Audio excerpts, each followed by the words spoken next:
Slušate vijesti Sandžak Avaz radija.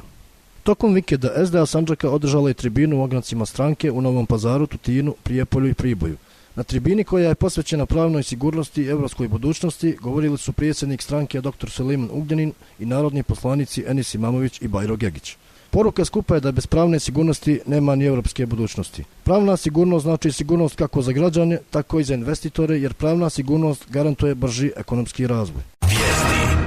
Potpredsjednik SDA Sandžaka Enis Imamović na konferenciji za novinare govorio je o odlukama 7. skupštine stranke o pokretanju postupka pred nadležnim državnim organima protiv Rasima Ljajića, a na osnovu javnih svjedočenja koje su iznijeli ljudi iz njegovog bliskog okruženja.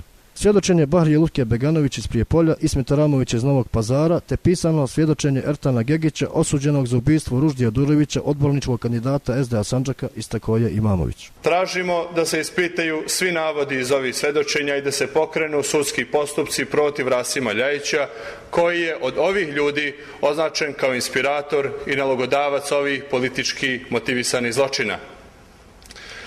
Za sve ove politički motivisane zločine koji su se dogodili u Sandžaku osuđeni su ljudi koji su bliski Rasimu Ljajiću i drugim funkcionerima SDP-a, a sve ove tužbe proističu upravo iz svedočenja tih ljudi. Biće pokrenuto i proširenje optužnice u vezi neovlašćenog upada u prostorije SDA Sandžaka i pokušaj ubistva ministra Ugljanina od 17. januara 2009. godine, gdje ćemo tražiti da se krivično gone inicijatori i nalogodavci i ovog politički motivisanog zločina. U prvom redu Mirsad Đerlek, bivši gradonačelnik Novog Pazara iz SDP-a, i Fevzija Murić, njegov tadašnji zamjenik iz stranke za Sandžak. Njihove kriminalne radnje dovele su Novi Pazar na rub propasti, čime se nastavljaju njihovi očigledni zadaci da što više zagorčaju život Bošnjacima i unište sve u Sandžaku. Činjenica da je najava ovih postupaka unijela nervozu u redove SDP-a govori da smo na dobrom tragu. Mi smo odlučni, dosta je bilo. Ili ćemo mi iskorijeniti teror i organizovani kriminal u Sandžaku, ili će teror i organizovani kriminal iskorijeniti nas. Bošnjačka demokratska zajednica Sandžaka predstavila je kandidatkinje za narodne poslanice na listi ispred BDZ Sandžaka za predstojeće parlamentarne izbore. Na listi za parlamentarne izbore nalazi se 12 žena ispred Bošnjačke demokratske zajednice Sandžaka.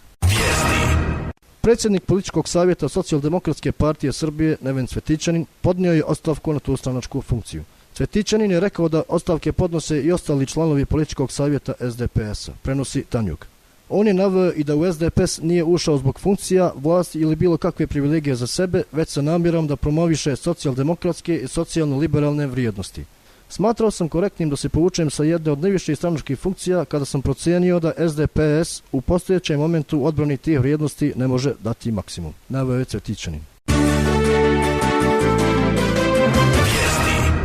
U svečanoj sali Bošnjačkog nacionalnog vijeća održana je svečanost povodom 21. februara, dana školstva na bosanskom jeziku u Sandžaku. Na svečanosti su govorili predsjednik Bošnjačkog nacionalnog vijeća Esa Đurđević, državni sekretar u Ministarstvu prosvjete, nauke i tehnološkog razvoja Muhedin Fjuljanin, koautorica udžbenika Sehara slova za prvi razred osnovne škole Mevluda Milajac, urednik svih izdanja udžbenika u nastavi na bosanskom jeziku Elijaz Rebranja i predsjednik stalne recenzentske komisije vijeća Redžep Škrilj. Tim povodom podijeljeni su diplome Avde Međedović direktorima obrazovno-vaspitnih ustanova zbog uspješnog sprovođenja nastave na bosanskom jeziku u školskoj 2013-2014. godini. Republički fond za zdravstveno osiguranje Srbije saopštio je danas da će svim trudnicama u Srbiji isplaćivati bolovanje u iznosu od 100%. Od sredstava obaveznog zdravstvenog osiguranja bolovanje će se isplaćivati u vrijednosti od 65%, a preostalih 35% činit će sredstva koja bi tokom 2014. godine trebalo da budu prebačene u fondu iz budžeta Srbije. Roditeljima koji u buduće budu odbijali da vakcinišu djecu prijeti prijava i novčana kazna. Iz Ministarstva zdravlja Srbije kažu da ukoliko sanitarni inspektor utvrdi da dijete nije vakcinisano, roditeljima se naređuje da do određenog roka vakcinišu djecu jer u protivnom bit će podnijet zahtjev za pokretanje prekršajnog postupka. Čuli ste vijesti Sandžak Avaz radija.